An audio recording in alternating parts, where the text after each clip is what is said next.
Hello friends, यदि आप small cap mutual fund में इन्वेस्ट करने की सोच रहे हैं तो इस वीडियो में आपको 4 स्मॉल म्यूचुअल फंड के बारे में डिटेल में इंफॉर्मेशन मिलने वाली है। तो वीडियो को पूरा देखिए और वीडियो अच्छा लगे तो लाइक ज़रूर कीजिए। Which is best small cap mutual fund to invest now, यानी कौन सा म्यूचुअल फंड सबसे अच्छा हो सकता है आपके लिए इन्वेस्ट करने के लिए। इन चारों स्मॉल कैप म्यूचुअल फंड में से कौन सा म्यूचुअल फंड आपके पोर्टफोलियो में होना चाहिए, तो इसके लिए हम कुछ पैरामीटर्स डिस्कस करेंगे, साथ ही इनके रिस्क फैक्टर को भी डिस्कस करेंगे। कौन सा म्यूचुअल फंड कम रिस्क के साथ आपको अच्छा रिटर्न प्रोवाइड कर सकता है, साथ ही फ्यूचर में भी अच्छे रिटर्न प्रोवाइड करने के चांसेस हैं। तो फ्रेंड्स, वीडियो को पूरा देखिए और वीडियो अच्छा लगे तो लाइक ज़रूर कीजिए। चैनल पर पहली बार आए हैं तो चैनल को सब्सक्राइब करना मत भूलिए, साथ ही बेल आइकन को प्रेस कर लीजिए ताकि आने वाले सारे वीडियो के नोटिफिकेशन आपके पास पहुंच सके। तो आइए वीडियो को स्टार्ट करते हैं। तो पहला स्मॉल कैप फंड है एक्सिस स्मॉल कैप फंड, दूसरा है कोटक स्मॉल कैप फंड, तीसरा फंड है SBI स्मॉल कैप फंड और चौथा फंड है Nippon India small cap fund. ये चारों mutual fund small cap mutual fund है और इनका इस वीडियो में हम डिटेल में कंपैरिजन करने वाले हैं। तो सबसे पहले हम देख लेते हैं कि ये सारे फंड कब स्टार्ट हुए थे। तो जैसा कि आपको स्क्रीन पर दिखाई दे रहा है, लगभग सारे ही फंड काफ़ी पुराने हैं और सब लगभग 2013 से ही स्टार्ट हुए थे। और ये चारों फंड स्मॉल कैप कैटेगरी के फंड हैं, यानी कि जो कंपनियां स्मॉल सेगमेंट की होती हैं उनमें ये फंड इन्वेस्ट करते हैं। अब इन चारों फंड की हम रेटिंग देख लेते हैं कि किस फंड की कितनी रेटिंग है। तो सबसे पहले axis small cap mutual fund की रेटिंग काफ़ी अच्छी है, इसकी 5 स्टार रेटिंग है। उसके बाद कोटक स्मॉल कैप की, इसकी है 4 star rating. SBI small cap mutual fund 4 star rating है। और जो लास्ट है हमारा Nippon India small cap fund, इसकी भी 4 स्टार रेटिंग है। यानी चारों म्यूचुअल फंड की जो रेटिंग है वो काफ़ी अच्छी है। इन चारों म्यूचुअल फंड के अब हम देख लेते हैं एक्सपेंस रेशियो।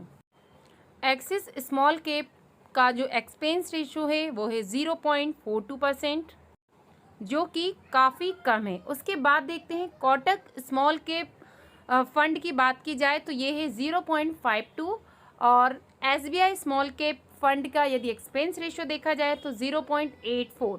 लास्ट है आपका Nippon India small cap fund, इसका एक्सपेंस रेशियो है 1.08। तो फ्रेंड्स देखिए, यदि निप्पॉन इंडिया के म्यूचुअल फंड का एक्सपेंस रेशियो देखते हैं तो 1 से भी ये ज़्यादा है और सबसे कम है यहाँ पर axis small cap mutual fund का, जो कि काफ़ी अच्छा है और निप्पॉन का यहाँ पर काफ़ी ज़्यादा है। अब देख लेते हैं फंड साइज या इनका AUM। तो देखिए स्क्रीन पर आपको दिखाई दे रहा होगा, एक्सिस का यहाँ पर AUM है 6009 करोड़, कोटक स्मॉल कैप का है 4765 करोड़, SBI स्मॉल कैप का है 9091 करोड़ और निप्पॉन इंडिया स्मॉल कैप का है 15353 करोड़। तो SBI और निप्पॉन का जो फंड साइज है यहाँ पर काफ़ी ज़्यादा है, आपको ग्राफ में दिखाई दे रहा होगा। और वहीं बात करते हैं यदि एक्सिस और कोटक का, तो इनका लगभग 5000 के अराउंड है, जो कि काफ़ी कम, जो कि बहुत अच्छा माना जाता है। तो फ्रेंड्स, ऐसा इसलिए है क्योंकि जब इतनी बड़ी फंड साइज हो जाएगी तो इतने बड़े फंड को मैनेज करना और एक अच्छा रिटर्न गेन करना भी काफ़ी बड़ा चैलेंज होता है।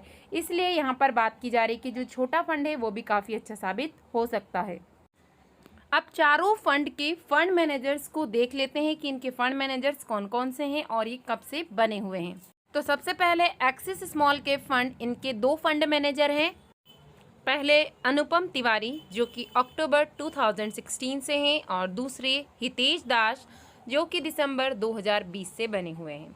बात करते हैं कोटक स्मॉल कैप फंड की, तो इनके एक ही फंड मैनेजर हैं पंकज तिब्रेवाल, जो कि जनवरी 2013 से हैं। SBI स्मॉल कैप फंड, इसके भी एक ही फंड मैनेजर हैं आर श्री निवासन, नवंबर 2013 से। और last Nippon India small cap fund, इसमें भी 2 फंड मैनेजर हैं सैमरीरेज, जनवरी 2017 से हैं और दूसरे फंड मैनेजर है ध्रुमी शाह, जो कि फरवरी 2018 से हैं। अब देख लेते हैं इन चारों ही स्मॉल कैप फंड के लॉक इन पीरियड की। तो फ्रेंड्स, ये चारों ही ओपन हैंडेड स्मॉल फंड है, यानी कभी भी जब आपकी मर्जी हो तब आप अपनी मनी को यहाँ से विड्रॉ कर सकते हैं। अब देख लेते हैं इनके एग्जिट लोड की, यानी यदि आप टाइम से पहले अपनी मनी को विड्रॉ कर लेते हैं तो आपको कितना चार्जेस यहाँ पर पे करना पड़ेगा। तो इन चारों का एग्जिट लोड देख लेते हैं हम। सबसे पहले एक्सिस स्मॉल कैप का 1% for investment beyond 10% if redeemed with in 12 month, यानी आप यदि 1 साल से पहले 10% से ज़्यादा यूनिट को विड्रॉ करते हैं तो आपको 1% एग्जिट लोड यहाँ पर पे करना पड़ेगा। सेम वैसे ही कोटक स्मॉल कैप में भी यदि आप 1 साल से पहले 10% से ज़्यादा यूनिट को विड्रॉ करते हैं तो सेम यहाँ पर भी 1% एग्जिट लोड आपको पे करना पड़ेगा। SBI स्मॉल कैप फंड के अंदर यदि आप 1 साल से पहले विड्रॉ करते हैं तब आपको 1% एग्जिट लोड देना पड़ेगा, जबकि Nippon India small cap fund में ऐसा नहीं है। यहाँ पर ये टाइम लिमिट ओनली 1 मंथ के लिए है, और यदि आप 1 महीने के बाद विड्रॉ करते हैं तो आपको कोई भी चार्जेस पे करना नहीं पड़ेगा। बट यदि आप 1 महीने से पहले ही इसको विड्रॉ कर लेते हैं तब आपको 1% एग्जिट लोड यहाँ पर देना होगा। अब देख लेते हैं minimum SIP investment. Axis small cap fund में आप 500 रुपये से SIP स्टार्ट कर सकते हैं। वहीं कोटक स्मॉल कैप फंड में आप 1000 रुपये से मिनिमम 1000 रुपये से अपनी SIP को स्टार्ट कर सकते हैं। SBI स्मॉल कैप फंड में भी आप 500 रुपये से स्टार्ट कर सकती है, और Nippon India small cap fund इसमें सबसे कम चार्जेस यानी सिर्फ 100 रुपये से आप अपनी SIP को स्टार्ट यहाँ पर कर सकते हैं। अब देख लेते हैं लमसम मिनिमम इन्वेस्टमेंट कितना है। तो देखिए सारे जो चारों स्मॉल कैप फंड हैं इनका सभी का बिल्कुल सेम है, यानी मिनिमम आपका 5000 एक बार जो इन्वेस्ट करते हैं आप, लमसम मिनिमम इन्वेस्टमेंट का अमाउंट है चारों का 5000। चारों स्मॉल कैप फंड का बेंचमार्क देख लेते हैं। तो एक्सिस स्मॉल कैप फंड का है Nifty small cap 100 TRI, Kotak का है Nifty small cap 100 TRI, SBI का है S&P BSE small cap TRI, और निप्पॉन का है निफ्टी स्मॉल कैप 250 TRI। तो अब देख लेते हैं इन चारों फंड का सेक्टर अलोकेशन, क्योंकि जो स्मॉल कैप फंड होते हैं उनका सेक्टर अलोकेशन भी काफ़ी इंपॉर्टेंट होता है, क्योंकि ये फंड किस में इन्वेस्टमेंट कर रहे हैं और फ्यूचर में आपको कितने रिटर्न्स प्रोवाइड कर सकते हैं, इसकी इन्फॉर्मेशन आपको इनसे मिल जाती है। तो आइए देखते हैं। तो एक्सिस स्मॉल कैप फंड का सेक्टर एलोकेशन देखते हैं।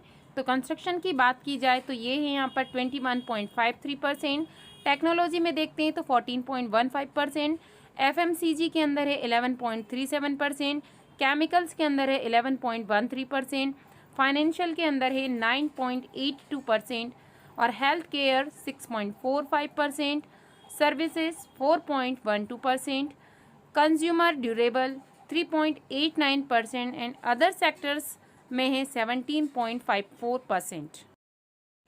अब देख लेते हैं कोटक स्मॉल कैप फंड में। तो इसमें इन्वेस्टमेंट हो रहा है केमिकल्स के अंदर 0.66%, कंज्यूमर ड्यूरेबल के अंदर है 14.33%, metals 9.57%, FMCG 9.40%, construction 9.31%, engineering 8.71%, technology के अंदर है 6.83%, फाइनेंशियल 5.60%, सर्विसेज 5.21%, और अदर्स की बात करें तो 16.38% ये है, जो कि सबसे ज़्यादा है।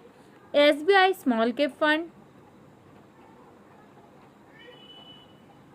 तो SBI स्मॉल कैप फंड की बात करें ड्यूरेबल, ये है कंज्यूमर ड्यूरेबल के अंदर है ये 14.78%, इंजीनियरिंग 13.82%,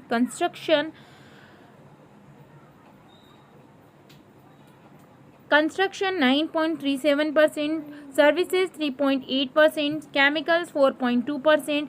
इस टाइप से आप जो स्क्रीन पर दिखाई दे रहा है उनको आप रीड कर सकते हैं ईजिली। एंड अदर्स जितने भी फैक्टर्स बचते हैं, रिमेनिंग जितने भी सेक्टर्स हैं 19.71% ये इन्वेस्टमेंट लेकर चल रहा है। Nippon India small cap fund, तो इसका देख लेते हैं। इंजीनियरिंग में ये जो फंड है वो इन्वेस्ट कर रहा है 15.17%। वहीं बात की जाए यदि केमिकल्स की, तो ये इन्वेस्ट कर रहा है 14.50%।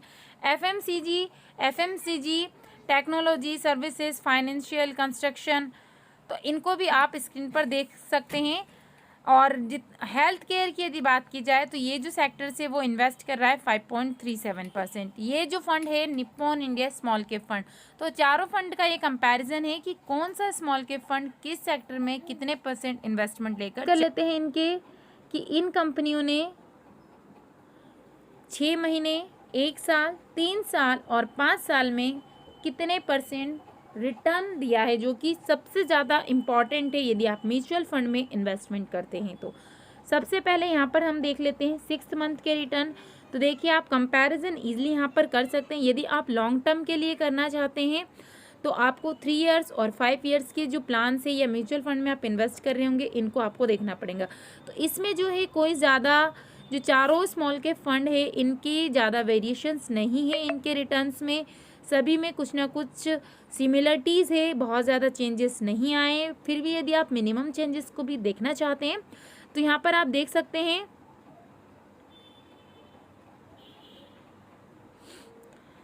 कि जो सबसे ज़्यादा रिटर्न दिए यहाँ पर दिए हैं निप्पॉन इंडिया ने, उसके बाद दिए हैं SBI और एक्सिस ने। वहीं 3 इयर्स के रिटर्न की बात की जाए, ये 5 इयर्स के रिटर्न थे, और 3 इयर्स के रिटर्न्स में यदि देखा जाए तो सबसे ज़्यादा एक्सिस स्मॉल कैप फंड ने रिटर्न्स दिए हैं, उसके बाद में कोटक ने, और उसके बाद निप्पॉन और SBI का तो लगभग सिमिलर है। सबसे ज़्यादा जो रिटर्न्स दिए हैं इन्होंने 1 ईयर्स में रिटर्न दिए, और सबसे ज़्यादा रिटर्न देने वाला स्मॉल कैप फंड रहा है कोटक स्मॉल कैप फंड। उसके बाद में रहा है निप्पॉन, और 3rd नंबर पे आता है 1 ईयर्स के रिटर्न में एक्सिस स्मॉल कैप फंड, और लास्ट में यहाँ पर मैंने रखा है यहाँ पर SBI स्मॉल कैप फंड को। वही 6 मंथ के रिटर्न की बात की जाए तो सबसे ज़्यादा निप्पॉन स्मॉल कैप फंड ने दिए हैं, उसके बाद कोटक, उसके बाद एक्सिस, और दिए हैं यहाँ पर लास्ट में सबसे SBI स्मॉल कैप फंड ने। तो ये पूरी इन्फॉर्मेशन थी तो ये रिस्क इस वीडियो में हमने इस वीडियो में हमने देखा कि आपको